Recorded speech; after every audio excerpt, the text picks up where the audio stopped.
नमो अर्हन्तारं नमो सिद्धारं नमो वार्याणं नमो अध्यायाणं नमो लोये सवसाऊरं शुद्धात्मान्मनेकान्तं साधुमुत्तं मंगलम वंदे संदष्टसिद्ध्यर्थं संदष्ट्यर्थप्रकाशकं मंगलम भगवान् वीरो मंगलम गौतम गणे मंगलम कुंदकुंदाज्यो जैन धर्मोस्तु मंगलम सर्वमंगलमांगल्यं सर्वकल्याणकारकं प्रधानं सर्वधर्माणां जैनम जयतु शासनम। समय सार जिंदाज हैं स्यादवाद जिनवेन मुद्रा जिन निर्गंथता नमो करें सब जैन। ओम नमः।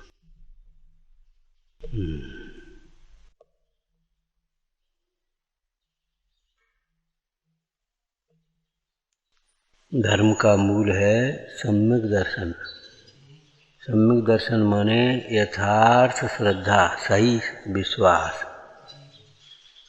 नमोकार मंत्र सब पापों का नाश करने वाला है। विश्वास है कि नहीं? और पापों का नाश होने से दुख का नाश होता है। तो ये बताओ, सिर में दर्द हो तो नमोकार मंत्र क्यों नहीं पढ़ते? पेट में दर्द होता तब नमोकार मंत्र क्यों नहीं पढ़ते? ये बताओ। विश्वास नहीं है, फिर उससे क्या हो जाएगा? फिर तो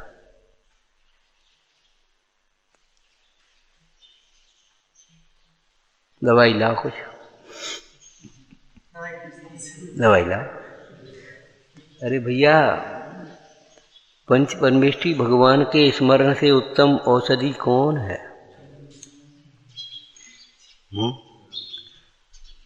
तुम पद पंकज धूल प्रबल हैं, जो लावे निजंग सो निरोग शरीर लय छिन में हो या न। माने हम कहते हैं लेकिन हमें स्वयं ही विश्वास नहीं आता। विचार करो, किसी को प्यास लगे तो कोई घी की तो याद नहीं करता, भैया घी ले आओ थोड़ा, क्योंकि जानता है घी से प्यास नहीं बुझेगी। अगर उस समय कोई और बात करे भी, भैया लड्डू खा लो, लड्डू वड्डू बाद में, तुम तो 2 गिलास पानी ला जा, 1 लोटा पानी ले आ। ये कौन बुलवा, ऐसा कौन कह रहा है? सबको छोड़ करके एकमात्र पानी पर उपयोग क्यों जा रहा है? कि अंतर में विश्वास है कि पानी से प्यास बुझेगी, जबकि ये भी सत्य है परमार्थ से कि पानी से प्यास नहीं बुझती।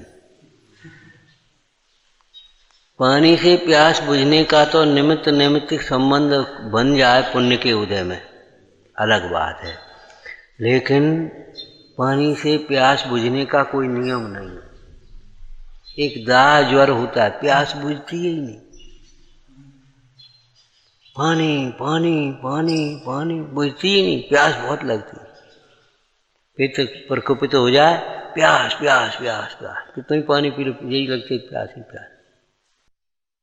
ये तो वर्तमान के शरीर की अवस्था बता रहे हो। बाद बाकी विचार करो, इस जन्म में ही तुमने आज तक कितना पानी पिया, हिसाब लगाओ। एक दिन में कितना पानी पीते हो?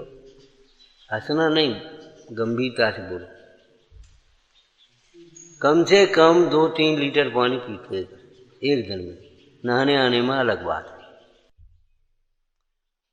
अब आप एक दिन में, तो 1 महीने में कितना पानी हुआ? 2 लीटर से हिसाब लगाओ तो 60 लीटर हो गया। 1 साल में कितना हुआ?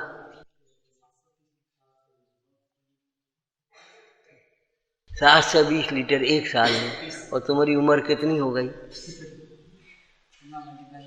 मान लो है, इतनी उम्र में कितने लीटर पानी पिया, और प्यासे के प्यासे आज भी।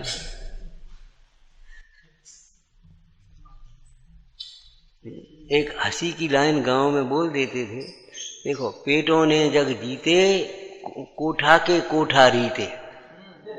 अनाज भर के रख लो, कोठा भर कर, साल भर को, और वे रीत गए, और फिर भरे, फिर रीत गए। और पेट रीते के रीते।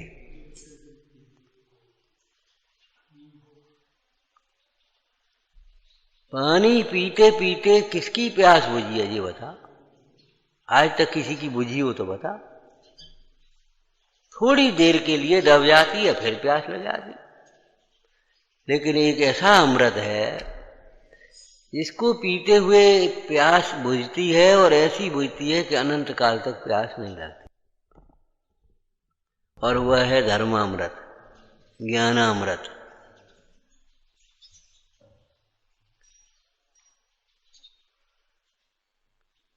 ज्ञानामृत और धर्मामृत ऐसा अमृत है, अमृत जल को भी कह देते हैं, ऐसा पानी है जिसके पीने पर प्यास बुझती ही बुझती है। और ये अमृत कभी त्याज्य नहीं है, दिन में भी पियो रात में भी पियो। वह पानी तो दिन ही में पियोगी, रात में वही रात में पानी। लेकिन ये धर्मामृत ऐसा है, दिन में भी पियो रात में भी पियो, निरंतर पियो।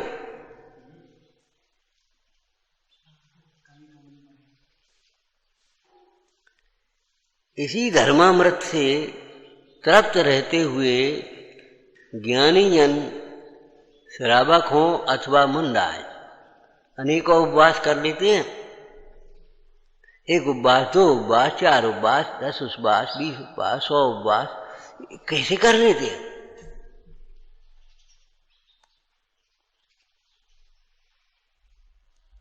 जब तुम्हें पानी से प्यास बुझने का कोई नियम नहीं है, फिर भी प्यास लगने पर पानी की ओर उपयोग जाता है, पानी की याद आती है, तो दुख होने पर इन पंच परमेष्ठी भगवंतों की याद क्यों नहीं आती? ये विचार करके देखो, हमें खुद विश्वास नहीं।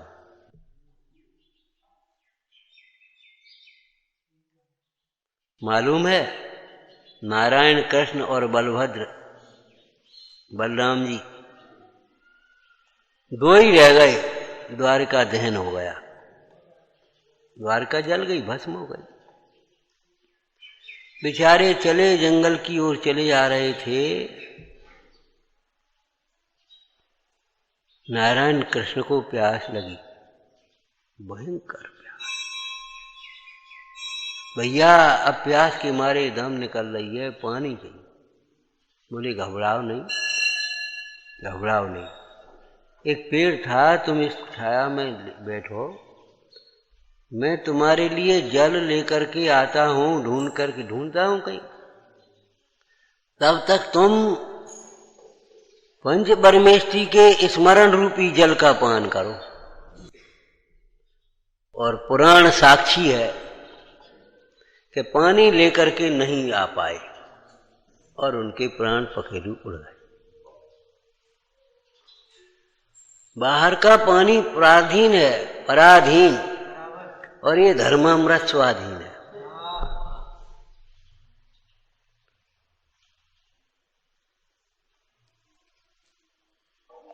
स्वाधीन सुख होता है, पराधीन दुख होता है।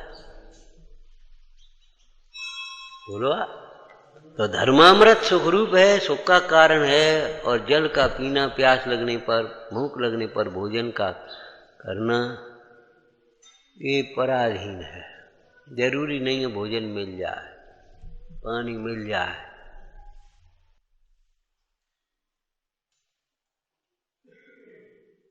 इसलिए पानी पी करके प्यास बुझाने का जो उपाय है वह झूठा है। धर्मामृत से प्यास बुझाने का उपाय सच्चा है।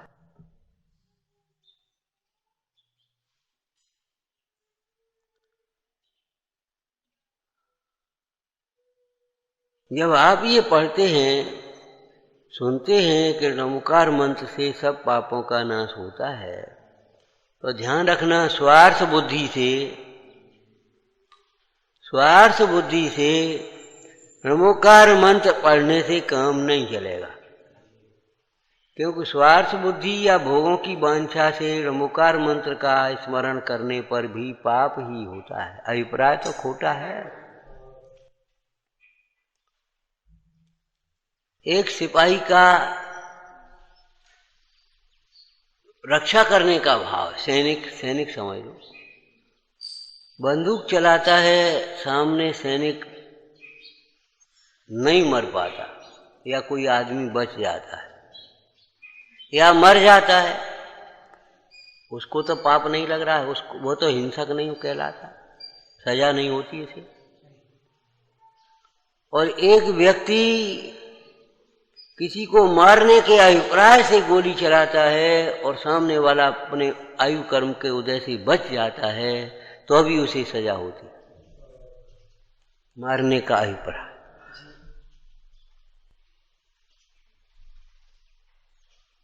मारने का अभिप्राय, उसका मारने का अभिप्राय नहीं है, देश की रक्षा करने का अभिप्राय।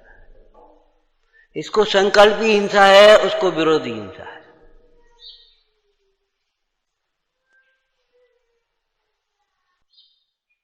अहिंसा व्रत की कथा पढ़ो, अणुव्रत की। और अणुव्रत भी क्या है, एक हल्का सा नियम, उस मृगसेन धीमर का एक दिन पल पाया, रात को तो प्राणी छूट गए थे। क्या पहली मछली छोड़ देंगे, ये कोई अहिंसा अणुव्रत है? अहिंसा अणुव्रत तो उसे कहते हैं जो मन वचन काय से कृत कार्य अनुमोदना से जीवन भर के लिए त्रस्त जीवों की हिंसा का त्याग कर देता है।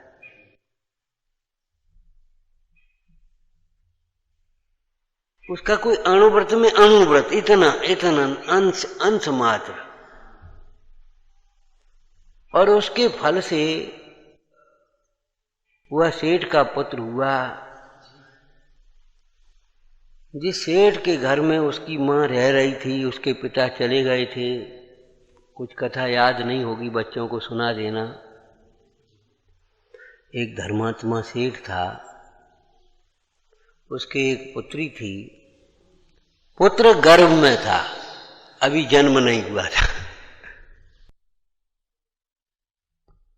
राजा ने उस पुत्री को देखा, विमोहित हो गया, समाचार भेजा सेठ के पास, अपनी पुत्री का विवाह मेरे साथ कर दो। पुत्री पटरानी होगी, पुत्री के पुत्र को ही राज्य मिलेगा। परंतु सेठ जिन धर्मी और राजा विधर्मी, दूसरे धर्म को मानता। सेठ सोचता है क्या करूं, ऐसी जगह तो रहना या पुत्री को देना ठीक नहीं है जहां धर्म छूटता हो, क्योंकि धर्म छूटने से सर्व सुख छूटते हैं। धर्म छूटने से सर्व सुख छूटते हैं। पैसा छूटने से सुख नहीं छूटेगा, शरीर छूटने से भी सुख नहीं छूटेगा। यहां से शरीर छूटा, स्वर्ग में जाकर के पहुंच गए, एक तमाम इंद्रिय सुख की सामग्री मिल गई। लेकिन धर्म छूटने से सर्व सुख छूटते हैं।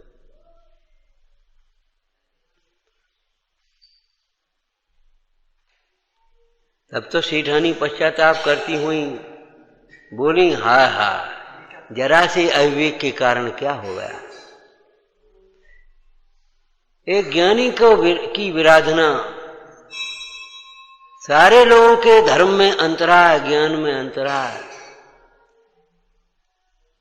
जरा सी विराधना, जरा सा बिना समझे सोचे कह दिया मिथ्या दोषारोपण। पंडित जी तो आए थे, और कौन आया था का, हम जे थोड़े कह रहे थे वे कड़ा ले गए, तो क्या कह रहे, और हम नहीं कहते तो क्या होता। माने जरा सा मिथ्या दोषारोपण का फल, सारा नगर धर्म लाभ से वंचित। जरा सा मिथ्या दोषारोपण का फल क्या हुआ, सारा नगर धर्म लाभ से वंचित। सेठ जी को कितना संताप, हाय हाय ये क्या हुआ, अज्ञान में। ध्यान रखना, कसायों का प्रारंभ अज्ञान में होता है और अंत पश्चाताप में होता है। चाहे वो क्रोध हो, चाहे मान हो, चाहे माया हो, चाहे लोभ हो। जहां जीव इनके वशीभूत हो गया, पाप बांधता है। जब जीव इनसे छूटता है, इनकी मंदता होती है, धर्म की पात्रता होती है, पुण्य बांधता है। और जब जीव इनसे रहित होता है, तब धर्म होता है, कसायों से रहित धर्म होता है। कि भाई कसायों के वशीभूत मत हो जाओ, इंद्रियों के वशीभूत मत हो जाओ। कसाय आएंगी, कोई बात नहीं, आने दो, लेकिन उनके ऊपर ज्ञान का अंकुश लगाओ, उनकी निंदा गढ़ा करो, उन कसायों को छोड़ने का उपाय करो। कसायों के वशीभूत मत हो जाओ, इनके बस पाप किए हो। और पाप से जीव दुखी होता है। ओंकार मंत्र के स्मरण से समस्त पापों का अभाव होता है। सोचो समझो विचार करो। विश्वास है, धर्म का पहला अंग है विश्वास, और सो भी हाँ अंधविश्वास नहीं। हाँ ठीक है ठीक है ठीक है, विनय कही थी। अरे चाहे किसी का विश्वास करने वाला जीव तो लौकिक में भी धोखा खाता है। चाहे किसी का विश्वास कर लिया, विनय कही थी, तुमने मान ली। गलती किन की? मानी कैसे तुमने? चाहे किसी की बात मानने लायक नहीं होती। कल दोपहर में कहा था ना, धर्म का अंग होता है अमूल्य दृष्टि। व्यवहार सम्यक तो है, कौन को हो सकता है? सम्यक का पात्र कौन है? जो चाहे किसी की बातों में मन नहीं आता। भक्ति में ये भावना भाई है, और इस बात का संकल्प कर लेना चाहिए, बातों में जबकि मैं न आऊं, अब न धोखा खाऊंगा।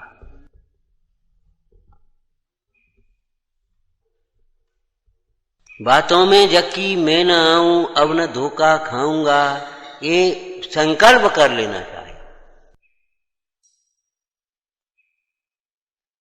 अरे चिकित्सा के क्षेत्र में भी चाहे कुछ दवाई बताए सो करने लगो, ऐसा नहीं। योग्य वैद्य से इलाज कराना है।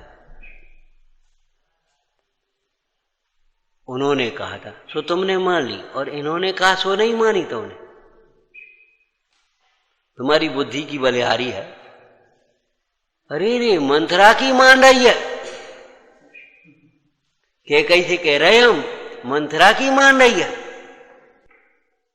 अयोध्या सूनी किसने हो गई? किसकी मान रही है?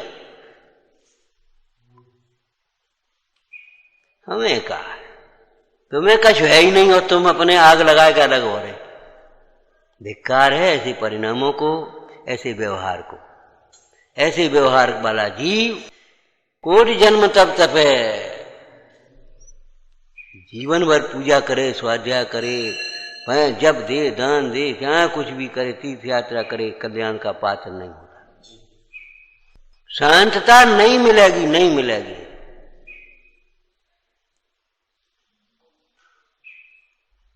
किसकी बातों में आ गया?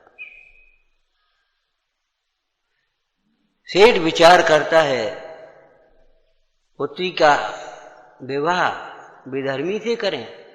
अरे पटरानी पद में भोग मिलेंगे, राजपद मिलेगा, मान प्रतिष्ठा मिलेगी, धर्म के बिना सुख कैसे मिलेगा?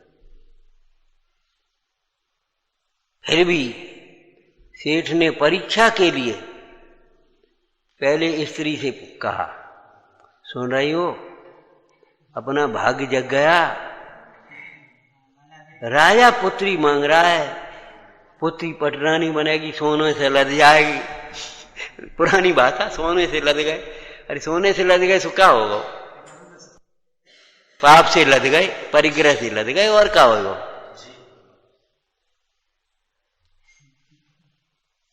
अरे परिग्रह पाप है कि धर्म है, क्या पुण्य है? बता।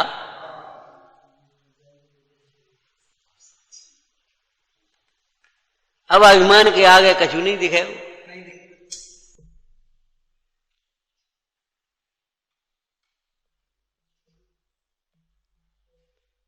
और अपन भी नगर सेठ की पदवी मिल जाएगी, सम्मान बढ़ेगा अपना। स्त्री धर्मात्मा कहती है तुम्हें हो का गो आज, कैसी बातें कर रहे हो। विधर्मी धर्म से रहित राजा के साथ तुम पुत्री का विवाह करना चाहते हो। पुत्री को का मरण श्रेष्ठ है, पुत्री को विधर्मी के साथ नहीं है। आज है कितनी दयनीय दशा है। तत्वज्ञान के संस्कार के बिना, शील के संस्कार के बिना, मर्यादाओं के संस्कार के बिना जैनों की लड़कियां जाने कहां कहां चली गई, होश नहीं रहता। इसलिए विचारकों को कहना पड़ा विवाह भाग करके नहीं, जाग करके करो। भगवमती जल्दी से विश्वास करने का ही तो फल है। फिर मीठे मीठे स्वप्न, मीठी मीठी बातन में आ गए, फिर जाके कंडा पाथन पर तब पतो परो दिखा बहु न मंदिर है न कछु यहाँ का है। उल्टा सीधा खाना पीना, उल्टा सीधा बोलना चालना, उल्टे सीधे व्यवहार। अरे रे प्रभु, समझना समझना। वर्तमान योग में कथा नहीं कही है, कथा के माध्यम से तत्वज्ञान दिया है, मोक्ष मार्ग में लगाया है। तुम कथा खाधा पाड़ी पढ़ लो, इतना काम नहीं चलेगा।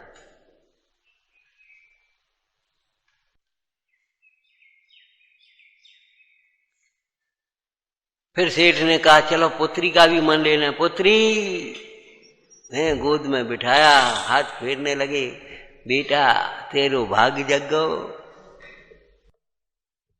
राजा विवाह करना।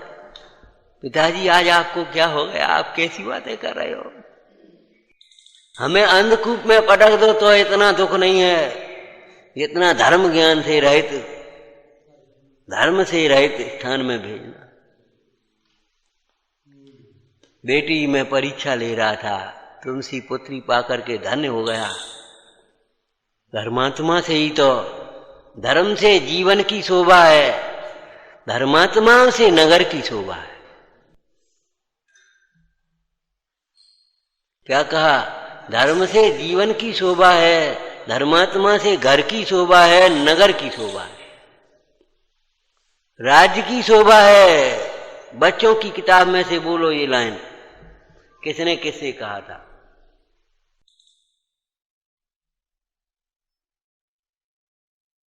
बच्चों की किताब में से। अरे धर्म की बात धर्म की किताब में लिखी होगी भाई, बाल पोथी में है। राजा आ रहे थे, राजा आ रहे थे, तो दौड़ करके भाग जाए, आज तो राजा आ रहे, आज अब मंदिर नहीं आ रहे। उसका साथी पूजा करने जा रहा, बोला क्या कर रहे, अपन तो पूजा कर भी जाएंगे। राजा, राजाओं के राजा, देवों के देव, नाथों के नाथ तो जिनदेव हैं, उनको छोड़ करके राजा की पूजा करेंगे। तो वो भी चला गया। दोनों बच्चे कार्यक्रम के में लेट पहुंचे। राजा ने कहा बेटा लेट क्यों हुए, कि हमारा मित्र मिल गया तो ये हमें जिन मंदिर ले गया, भगवान की पूजा करके आ रहे हैं, आपके लिए गंधोदक लाए हो। हमारा राज्य धन्य है, इसमें तुम जैसे धार्मिक बालक, धर्म भावना के बालक रहते हैं। सोचो समझो, धर्म के लिए सब छोड़ने लायक है, धर्म किसी के लिए छोड़ने लायक है। विभीषण धर्मात्मा था, परिवार का मोह नहीं किया उसने। न्याय मार्गी राम के समीप आ गया अपने भाई को जानकर। उस समय रावण का विशेषण क्या लिखा है पद्म पुराण में, कोई विशेषण लिखा है? तीन लोक के क्या नाम, तीन खंड के कंटक स्वरूप रावण जैसे भाई को छोड़कर वह राम की शरण में आया। तीन लोक के कंटक स्वरूप, कांटे जैसा। पाप कांटा है, पाप कांटा है।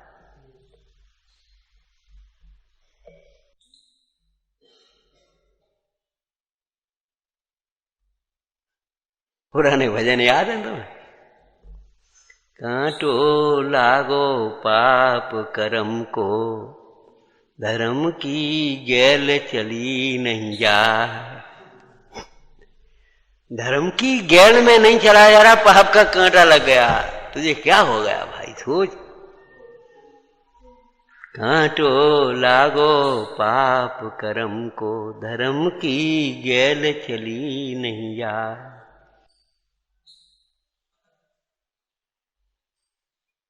गैल चली नहीं जाए तो पे भक्ति करी नहीं जाए। कांटो लागो पाप कर्म को, तो पे भक्ति करी नहीं जाए। भगवान की भक्ति नहीं करा दे। बहुत से लोग भक्ति में ऐसे बैठ जाते मौन से, ऐसा लगता है जैसे कोई हम बहुत बड़े हो गए। अरे कैसी बातें करते थे, मुख से भक्ति का उच्चारण करना चाहिए। जहां बोलना चाहिए वहां बोलना, और जहां मौन रहना चाहिए वहां मौन रहना। मौन रहने की भी स्थान है, चाहे कहीं मौन नहीं रहना। अरे धर्म कार्यों में तो बिना कहे बोलना, पाप कार्य में पूछने पर भी मौन रह जाना, अनुमोदना भी नहीं करना चाहिए पाप की। धर्म कार्य की, पुण्य कार्य की तो अनुमोदना भी पुण्य रूप है। धर्म कार्य की भी अनुमोदना पुण्य रूप है, और पुण्य कार्य की भी अनुमोदना पुण्य रूप है। भैया हो, पिता हो, पुत्र हो, भाई हो, बहन हो, पड़ोसी हो, तेरे दुख को बांटने में समर्थ नहीं होगा। मोह में मत नाचो, न्याय अन्याय का विचार करो। न्याय अन्याय का विचार नहीं है तो सम्यक्त की पात्रता नहीं है। सम्यक्त की पात्रता में मिथ्यात्व माने ग्रहित मिथ्यात्व, अन्याय और अनीति का त्याग तो होना ही चाहिए। मिथ्यात्व का त्याग, अन्याय का त्याग और पद विरुद्ध दूसरों को दोष देने का त्याग। अनीति, अनीति का मतलब दूसरों को दोष देना। लिखा है कहीं क्या? जिन आज्ञा माने तो ऐसी अनीति संभव नहीं।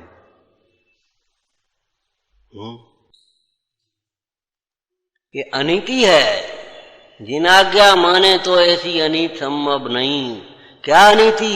क्या करें, हमारे कर्म को उदय है, हम तो ठीक है। अपना दोष स्वीकार नहीं करता। क्या करें, उन्होंने ऐसा कर दिया, उन्होंने ऐसे कर दिया, भी मानते नहीं, भी सुनता नहीं। तुम नहीं मानने के लिए स्वतंत्र हैं तो हम भी दृढ़ रहने के लिए स्वतंत्र हैं। ये तो धर्म का क्षेत्र है। लौकिक क्षेत्र में किसी नेता का नाम याद है? प्रधानमंत्री बना और थोड़े ही दिनों में, थोड़े ही दिन रहे प्रधानमंत्री। जब भी बच्चे थे, नाम आपसे पूछेंगे, बच्चे थे, एक बार शायद मामा के घर गए या चाचा थे, ध्यान नहीं रहा हमको, पढ़ना। कबूतर खाने का शौक, कबूतर पाल, ऐसे कबूतर पालना कहते हैं। मुर्गी पालन, पालते हो कि मारते हो? मत्स्य पालन, पालन है कि मारण है? पालन भी मारने के लिए है। देखो तो सही, पाप होगा कि पुण्य होगा?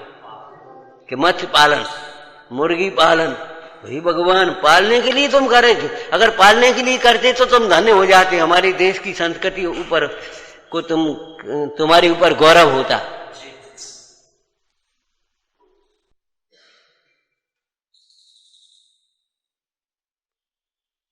एक दिन वे वहां खड़े थे, कबूतर, आजा आज तेरा नंबर है। और वो कबूतर जाने कैसे समझ गया, सो घुस कर भीतर घुस जा, ऊपर छप्पर पर चढ़ करके, खपरेला छप्पर जो कुछ भी हो, चढ़ जा, भीतर घुस जा, भीतर घुस जा। सो उस लड़के को चढ़, पकड़ ला उसको। मैं नहीं पकड़ूंगा, तुम मार दोगे। अच्छा नहीं मारूंगा, पकड़ लिया। मारूंगा नहीं, पकड़ लिया। तो बेचारा चढ़ गया, पकड़ लाया, उसने उसको मार दिया। अनशन करके बैठ गए, दिन भर भूखे रहे। बेटा बेटा ना, झूठ क्यों बोला तुमने हमसे? कबूतर मारा क्यों तुमने? नहीं। एक दिन हो गया, 2 दिन हो गए, अंत में क्षमा मांगी चाचा, अब नहीं मारूंगा कभी कबूतर। तब रोटी खाई। अरे शरीर ही तो छोटा है। जब हम कहते हैं अपनी भोगों की जिद पूरी करने के लिए हम अनशन कर सकते हैं, तो धर्म मार्ग में मनवाने के लिए अनशन क्यों नहीं कर सकते? क्या करें? मजबूर। ध्यान रखना, धर्मात्मा, ज्ञानी, विवेकी मजबूर नहीं होता, मजबूत होता है। मजबूर भी नहीं है और मजदूर भी नहीं है, मजबूत है। उसको कोई डिगाने में समर्थ नहीं, चिगाने में समर्थ नहीं। हम तुम्हारे पाप कार्य में शामिल नहीं है। पाप की तो हम अनुमोदना नहीं कर सकते। पाप की माने हिंसा की, झूठ की, चोरी की, कुशील की और परिग्रह की हम तुम्हारी अनुमोदना नहीं कर सकते, बिल्कुल नहीं। अरे देश का पतन हुआ तो पाप से हुआ है, समाज का पतन होता तो पाप से हुआ है, व्यक्ति का पतन हुआ तो पाप से हुआ है। महाराज जी, स्वतंत्रता संग्राम आंदोलन चल रहा, उस समय की बात है। बोले महाराज आप भी कुछ कहो अछूतोद्धार के संबंध में, गांधी जी चला रहे अछूतोद्धार। बोले भैया हम क्या कहें, पाप से अवतार होता है, धर्म से उद्धार होता है। धर्म में लगो, पैसा बांटवे से, झाड़ू लगावे से उद्धार नहीं हो जाएगो।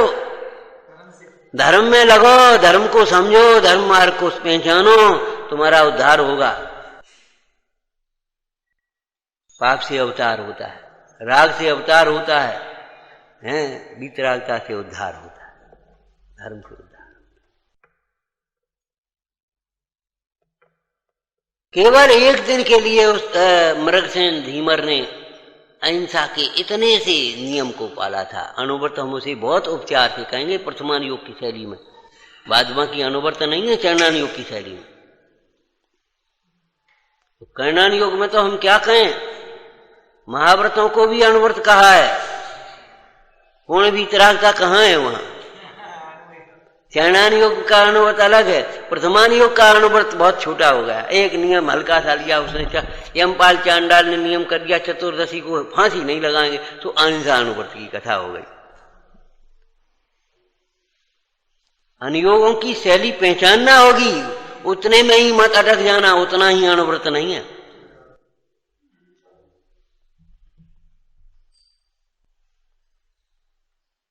और वही मछली 5 बार पड़ती रही जाल में दूर दूर जाने पर भी, और 5वां बार वह नियम को नहीं तोड़ा, मछली को छोड़ दिया।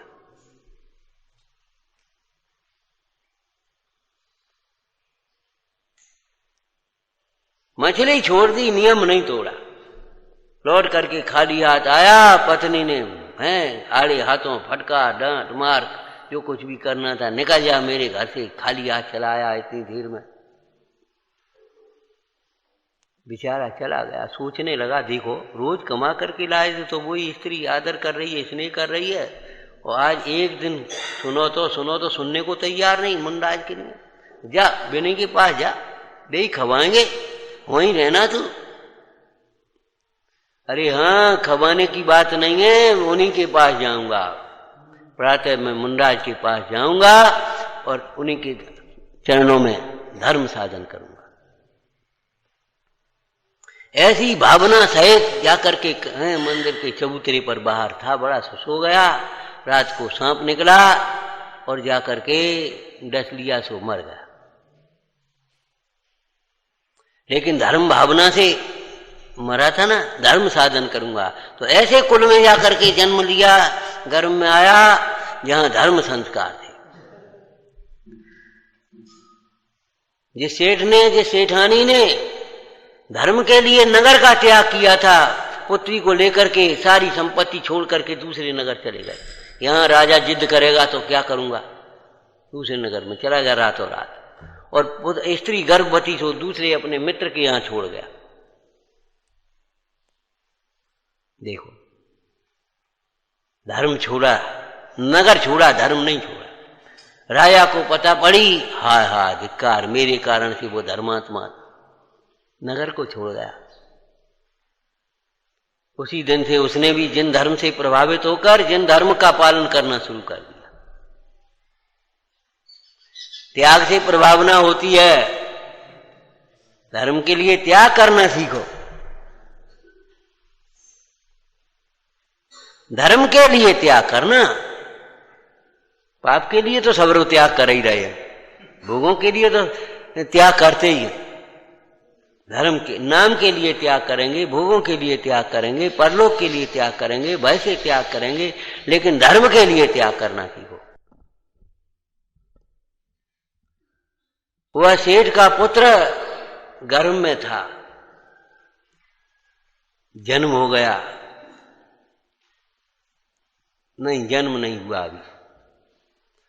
उस गुणपाल सेठ के यहां एक मुंडाज आए, आहार हुआ या निकल रहे थे। मुंडाज ने देखा उस स्त्री को, तो दूसरे मुंडाज से कहे देखो इसकी मुद्रा कैसी उदासीन हो रही है, क्या हो रही है? कि कुछ नहीं, इसके घर में बहुत धर्मात्मा बालक आया है और ये गुणपाल सेठ की संपत्ति का स्वामी भी बनेगा और नगर का भी राजा बनेगा। इतना भाग्यवान पुत्र इसके गर्भ में आया है। और गुणपाल सेठ ने सोचा, सुना के पसीना छूट गया, मरे हमारी संपत्ति का स्वामी ये बनेगा, हम बनन देंगे तब ना। जैसे ही जन्म हुआ चांडाल को दे दिया संपत्ति के मोह से। हमने आपको एक नियम दिया, अचेतन की तुलना में चेतन को प्रमुखता देना, लेकिन अचेतन को प्रमुखता मत देना कभी चेतन के लिए। अचेतन संपदा के लिए चेतन का अनादर मत करना, कभी मत करना। चंडाल को दे दिया, लेकिन जिसकी आयु है उसको क्या कौन मारेगा? चंडाल ले गया, सोचने लगा कितना सुंदर प्यारा प्यारा बालक है, इसको मैं अपने हाथ से काहे को मारूं, छोड़े देता हूं, ये बालू में अपने आप मर जाएगा। हम नहीं मारते, अपने हाथ से हम नहीं मारे। और वह बालू में छोड़ करके चला गया।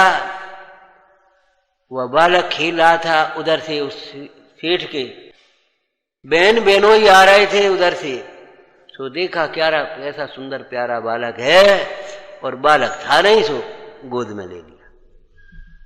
जा करके पुत्र जन्म की घोषणा कर दी। गुड़ गर्भ था, पुत्र गर्भ की घोषणा। वो सेठ भी पहुंचा, उसने देखा, ओ जी तो वही बालक, मारना है इसको। इसका नाम कठोरता होती है परिणामों की, अहंकार और लोभ बुद्धि, मारना तो है ही। फिर का बड़ी खुशी से ऊपर नाटक से बोला, खुशी का नाटक करते हुए, हमारी बहन के बहुत दिनों बाद पुत्र हुआ है और यहाँ तो उत्सव मनाया, मैं घर जाऊंगा और दिखाऊंगा लोगों को कैसे काय के लिए संपदा होती है, बड़ा उत्सव करूंगा, ये करूंगा वो करूंगा। गया भैया, भाई के यहाँ बहन को कौन मने करेगा। ले गया और वहां ऊपर तो उत्सव किया, और भीतर जैसे ही मौका देखा, चंडाल बुलाया और दे दिया, मार डालना, ध्यान रखना। और उसको भी दया आ गई। 5 बार मछली छोड़ी थी, 5 बार अभयदान दिया था ना, तो 5 बार रक्षा हुई उसके जीवन की।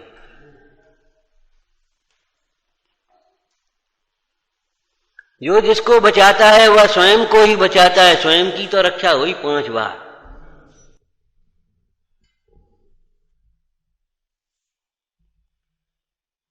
वो तो बालक फिर खेलने लगा, और अब की और तमाशा हो गया। गाय चर रही थी, जो एक गाय आकर के खड़ी हो गई और दूध झाड़ने लगी, जैसे महावीर जी में गैया दूध झाड़ने लगी। सो बालक पी रहा, बच्चों ने तमाशा देखा, जे का हो, क्या करके मुखिया को बुलाओ, देखिए देखिए जी का हो रहा, कैसे। उसने सोचा इतना भाग्यवान बालक, चलो इसको ले चलो, अपना पुत्र जा समान पालन किया। 12-13 वर्ष 14 वर्ष का हो गया बालक, पलता रहा हुआ। जिसकी आयु है उसको पालने वाला भी है। और ये तो तुम बच्चों की किताब में से बता सकते हो, मारने वाले से बचाने वाला बड़ा होता है, बहुत बड़ा होता है। आक्रमण करने वाले से रक्षा करने वाला भी बहुत बड़ा है। अरे प्रभु, सेठ एक दिन पहुंचा वहां गांव में, घी फी का व्यापार था, सो पहुंचा। उसने हिसाब किताब, उन्हें भी बालक कहां से आ गया, मरे तुम्हारा। हाँ देखो कैसा है जी, वो बच जाता है बेर बेर, अब की देखता हूँ कैसे बचेगा। तो बोला पिताजी से, उसके मुखिया से, एक काम करो, हम इस लड़के को जरा घर भेज दो, हैं पत्र लेकर के, हमें जरूरी काम है, हम यहाँ थोड़ा सा। बोले हाँ भेज दे उसका, बात सेठ जी का बात है, सेठ पर विश्वास कौन न करे। विश्वास करने लायक सेठ नहीं है, विश्वास करने लायक धर्मात्मा है। धर्म विश्वास करने लायक है, धर्मात्मा विश्वास करने लायक है, सेठ और निर्धन की बात नहीं। निर्धन भी ईमानदार होते हैं, धर्मात्मा होते हैं, और धनी भी ऐसा नहीं है, पापी होते हैं। बड़े बड़े लोग कितना बड़ा बड़ा भ्रष्टाचार कर रहे हैं आज देश में, देख लो। छोटा आदमी इतने कहां कर पाता, करोड़ों का अरबों का भ्रष्टाचार। यहां बड़े छोटे का भेद मत करना, धर्मात्मा और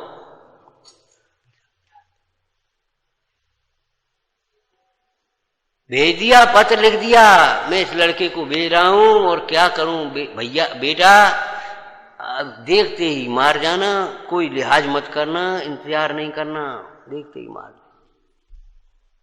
वो बच्चा बेचारा चला जा रहा, थक गया, सो गया नगर के पास पेड़ के नीचे। और वह मछली जो वेश्या बन गई थी वहां निकली, उधर से स्त्री बन गई थी, उधर से निकली, उन्हें देखा, एकदम स्नेह उमड़ पड़ा। जो जिसका रक्षा करता, उपकार करता, तो स्नेह उमड़ता अपने आप। ये तो हमारा पिता जैसा, जैसे पुत्री को पिता के ऊपर स्नेह होता है, आदर होता है, ऐसा स्नेह उमड़ पड़ा। रक्षा करने वाला पिता ही होता है। उसने बैठ करके हवा करने लगी, उसको पसीना आ गया, पसीना पहुंच दिया। उसकी निगाह गई चिट्ठी कहां थी, खोल करके पढ़ ली। भवितव्य के अनुसार बुद्धि होती है, निमित्त बनते हैं। हम आपसे कहें, परसों कह रहे थे हम कुछ नहीं कर सकते, तुमको लगता है हम ज्यादा कर लेंगे, ज्यादा कर लेंगे, ज्यादा समझा देंगे, तुम भाई तुम जानो। न समझते को न हम समझा सकते हैं, न मानने वाले को न मनवा सकते हैं। हम कुछ भी नहीं कर सकते जो भवितव्य नहीं है, होने योग्य होता है, और हमारी इच्छा के अनुकूल नहीं होता तो हम खेद करने की भी कोई बात नहीं। भवितव्य है, कोई बात नहीं। जिन्हें दुखी नहीं होना हो, उन्हें भवितव्य को स्वीकार कर लेना चाहिए सहज भाव से। अपनी कल्पनाएं मत लगाओ, अपनी अटकलें मत लगाओ, अपेक्षाएं मत रखो कि हम पूजा करते, हम स्वाध्याय करते तो हमारी इच्छा से ही सारा काम होना चाहिए। नहीं,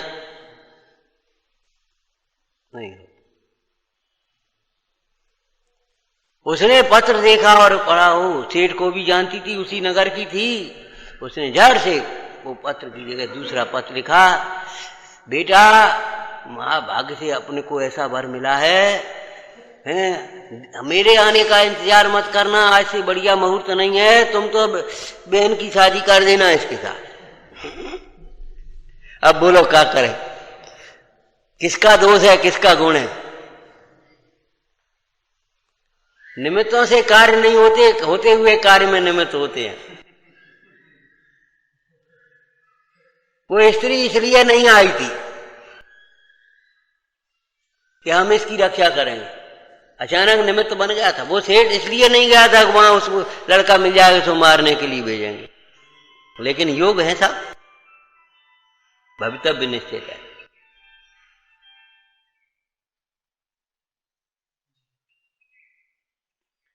वहां तो विवाह हो गया इस लड़की का। सेठ 2 दिन बाद पहुंचा, विवाह हो चुका था। जिका भाव तुमने जिका करो कि देखो जी चिट्ठी तुम आई, मर गए जी, कौन ने बदल दी जी, का होगा उनने और कौन ने बदले हो, और कौन ने बदले उन्हें। कुछ भी हो, लड़की विधवा क्यों ना हो जाए, मानने गए हमें। भारे परिणाम की कठोरता देखो तो सही। ऐसे परिणामों का क्या फल है वो इस कथा में से सीखना। तो ऊपर से खुशी दिखाते हुए बोला, बेटा अपने कुल में एक रीति है, जिसका विवाह होता है वह कामदेव के मंदिर है बाहर में, वहां जाकर के अपनी पूजा चढ़ा के आओ। ठीक है पिताजी, चले जाएंगे कि शाम को अंधेरे वहां जाना, रात को। ठीक है, उधर से वो मिल गया। पुत्र का संपत्ति का स्वामी बनना तो पुत्र के रहते कैसे बनेगा? तो मावल मिल गया साला उसका। कहाँ जा रहे? कि कछु नहीं, पिताजी ने कही सामग्री देने, पूजा कराने। बोले पूजा कराए पिताजी को? जन का सूजी, तुम घरे जाओ, हम चले जा रहे, जाओ हम धरे हाथ। वो चला गया, वो लौट के आ गया और वहां जाते ही मारा गया। सेठ ने कहा क्यों गए नहीं? अरे जा तो रहे थे, भैया मिल गए तो भैया चले गए। भैया चले गए, दौड़ करके गया, देखा तो काम खत्म। भाई संपत्ति मिलना है तो उसका निमित्त भी तो बनना है। धिक्कार है इन कसायों को, धिक्कार है इन कसायों को। और तो भी सोचता है अब भी बच गया, अब देखता हूं मारूंगा। तो स्त्री से कहा मैंने तो 4 बार मारने की कोशिश करी और ये बच गया, अब तुम्हारा नंबर है। काय को ऐसे क्या कर रहे? अब अपने को रहेगा, लड़की विधवा हो जाएगी, लड़का रहा नहीं। अब बोलो काय को ये कसा कर रहे हो? अच्छा तू भी ऐसे बोलती है, करना पड़ेगा तुझे, ऐसा करना। ठीक है भैया, अब क्या करे बेचारी। वो भी भवितव्य के अनुसार बुद्धि हो गई उसकी, नहीं तो कह देती हम नहीं मारेंगे जा। लेकिन क्या करे, वो तो अब सेठ को मरना था ना। अब सेठ के मरने का नंबर आ गया ना। लड्डू बनाए 2 तरह के, एक चिकने चिपड़े बढ़िया से दिखने में और भीतर जहरीले। ये विषय भोग ऐसे ही हैं, दिखने में चिकने चिपड़े हैं और भीतर जहरीले हैं। और एक रूखे से लड्डू बना करके धर दिए लड़की से। अब सोचा अपन को मारने का भाव नहीं कि हम कैसे मारें, क्या करें, और जी मानते नहीं, सुनते नहीं हमारी। लड़की से कह दिया हाँ पिताजी और भोजन करा देना, लड्डू बना के धद्दे सो दे दिए। अब लड़की पिताजी और पुत्र दोनों वो दामाद दोनों के दोनों संग ही आ गए और संग भोजन करने बैठे। उसने डिब्बा खोला लड्डुओं का, 2 तरह के लड्डू। अब वो लड़की सोच रही है अगर चिकने लड्डू पति को रखते हैं तो पिता सोचेगा देखो विवाह होते ही निगाह बदल गई। तो चिकने चिकने अच्छे लड्डू तो पति को, पिता को, और वे रूखे से लड्डू भी न देते। वे खा के अपने उठ के चले गए और उनको जहर चढ़ने लगा। सेठानी आई, ये क्या हुआ? ओहो, प्राण उड़ गए वो तो। क्या हुआ? हाय हाय, हमने कितनी समझाई, नहीं मानी तो नहीं मानी। जन्म से अंत तक की कथा कह गई पूरी की पूरी अपने मुंह में। माने 10 लोगों ने सुन ली, गवाह हो गई। कहने का मतलब गवाही दे दी ना, ऐसे कोई दोष न रहे लड़की के प्रति, लड़की को कोई दोष न लगा पाए। गवाह हो गई, अपने मुंह से पूरी कथा कही। और बेटा तू भाग्यवान है, सुखी रहना। और स्वयं लड्डू खा करके मारा। अब सेठ की संपत्ति का स्वामी बनना ही है। लोग इकट्ठे हो गए, सबने सुना बड़ा भाग्यवान, बड़ा भाग्यवान। हल्ला मच गया, हल्ला मच गया। सो राजा भी आया, उसने कहा अरे है कौन? गुणपाल सेठ का पुत्र। गुणपाल नाम था, कोई और नाम भूल जाते हम दोनों। एक श्रीदत्त था, एक गुणपाल, उनका पुत्र। अरे बड़ा बेटा तू धर्मात्मा। सेठ को बुलवाने के लिए भेजे, इधर उधर खोज लगाई, सेठ को बुलाया। बोले तब तुमसे हम अपनी पुत्री मांग रहे थे, अब अपनी पुत्री का विवाह तुम्हारे पुत्र के साथ कर रहे हैं, अनुमति चाहिए। बोले सेठ जिन धर्म को अंगीकार करो। मैंने बोले उसी दिन जिस दिन से तुम गए उसी दिन जिन धर्म पाल रहे, कि पालना अलग है, श्रावक दीक्षा लेना अलग बात। बोले श्रावक दीक्षा नियम दिलवा दो। वहीं गृहस्थाचार सुबह से अपने नियम दिलवाए। अणुव्रतों का क्या नाम, 5 अणुव्रत, मूल गुण, देव दर्शन आदि का नियम दिया था। अरे रे प्रभु, इन कसायों को धिक्कार है। धर्मामृत ऐसा है, रात में भी पियो, दिन में भी पियो, घर में भी पियो, जंगल में भी पियो, स्वाधीन है। ये जल से प्यास नहीं बुझेगी भाई। तो विश्वास करो भाई। नमोकार मंत्र से पापों का नाश होता है और पापों के नाश से दुख का नाश होता है। इसलिए किसी भी दुख के प्रसंग में, दुख के अभाव के लिए अपने चित्त को भटकाओ मत। क्या कहा? बोलो। रुक गया। हाँ बोलो, पूरी है। भटकाओ मत। पंच परमेष्टि की शरण, पंच परमेष्टि का। लेकिन केवल स्वार्थ से ब्रह्मोरंतान में ऐसे मत सोच लेना और सोच लेना सब संकट दूर हो गए, ऐसा मत सोचना। पापों का नाश माने विकल्पों का नाश, मोह राग द्वेष का नाश, दुख का नाश। विकल्प ही का पाप है, हमारे खोटे विकल्प पाप हैं, उनका नाश करने।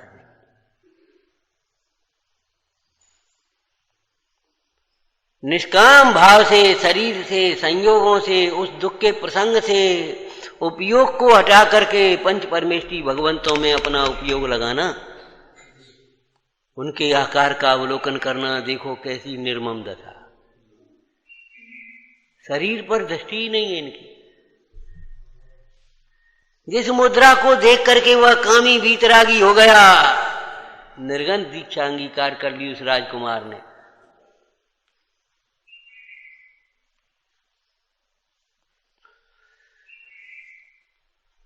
उस मुद्रा को याद करना, अवलोकन करना, ध्यान रखना, ज्ञान के लिए ज्ञेय नहीं है चाहिए।